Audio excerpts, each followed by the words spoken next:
That's what makes homelessness so diverse. It's everyone. We just work with Calgary. It's amazing how quickly someone can suddenly be faced with the issue of homelessness. It's people who lose their jobs. It's families who are destroyed by trauma or grief. People who are suffering from mental illness. Bigger systems that just don't meet needs. So people who, if you lose your job, there's quite a wait time before you get income.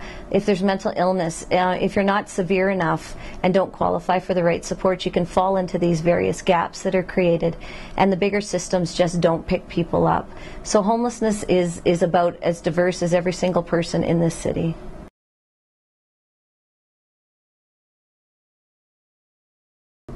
I think that some of the biggest ones are certainly that homeless people are bums. If they would just get up, stand up, and like real men and women and get jobs, the problems would be solved.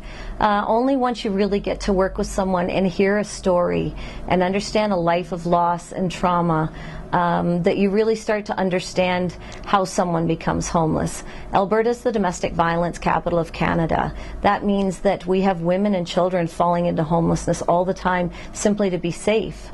We have a high number of homeless youth under the age of 24. The most recent number that came out last week is somewhere around 2,000. Those are groups that are often not counted. Women and children tend to be more hidden to stay safe. But that's just some of the ways you can become homeless. It's not about working. We've found that around half of the people that we work with actually are employed, many of them full-time. But this is a difficult city to try and survive in. Full-time employment doesn't mean you can afford an apartment and your utilities and your food.